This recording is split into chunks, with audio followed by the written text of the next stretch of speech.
there's really just a few things you need in your kit. And, you know, it's worth $100 or so. You can put together this kit that'll serve you for a lifetime.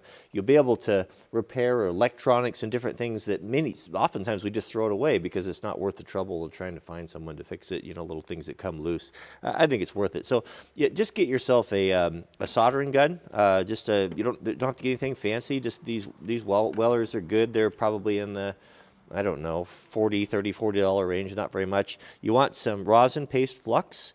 You want a little brush and some rosin core solder. You don't want to use the solder used for plumbing. It's not the right stuff.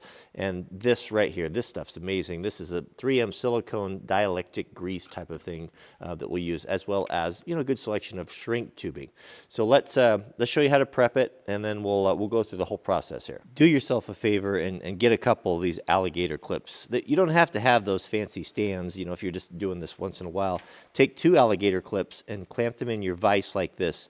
Now, some of these alligator clips have a pretty tight spring on them, so take some shrink tubing on the ones you're going to keep in your kit and just melt it on there, and that way they won't mess up your wire. And this is going to hold things securely, and you're just going to get a whole lot better job.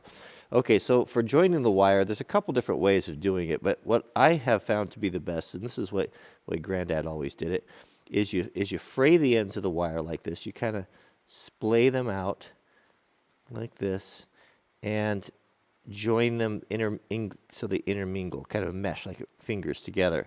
Pinch one side like this here and start bringing everything together, and then twist. Twist this side here, and then twist this side over here like that.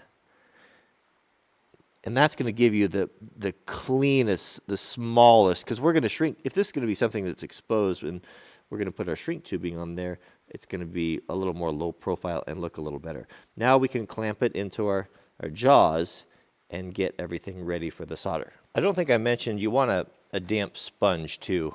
Just any sort of old worn out sponge would be fine.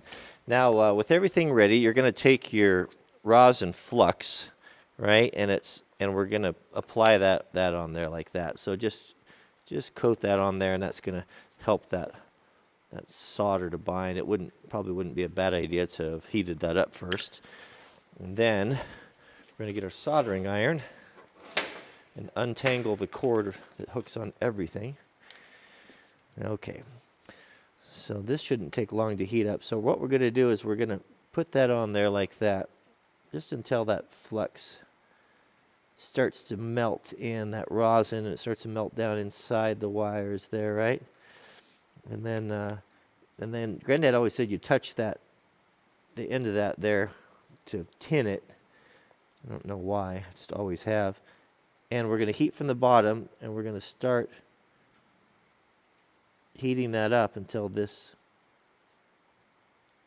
melts. Now we don't want to touch the solder to the iron. Oh, that took a long time to heat up there. There we go. Now it's sucking in there just like that. We don't put so much on there that it's going to drip off, and don't try to dribble it on there. I could probably use a little bit more right there. There we go. That's all.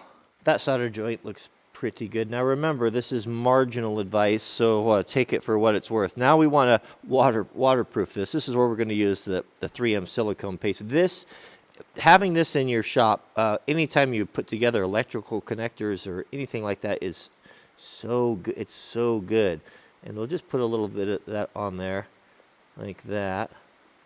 And then now we're going to do our shrink tubing. Now I'm going to use a piece of clear shrink tubing just so you can kind of see what's going on and what a great connection that this is.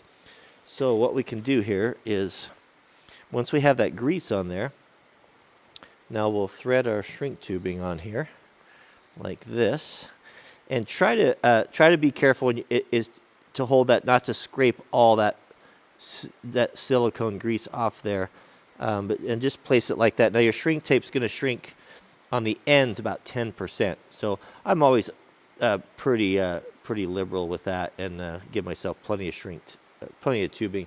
Now you can use, I'm going to use a heat gun. You don't have to use a heat gun. You can use a lighter. You can use a torch.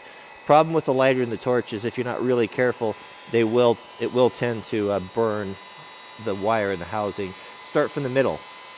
You're going to start from the very middle, and you'll see that that's starting to shrink right there. And then work to the outside edges.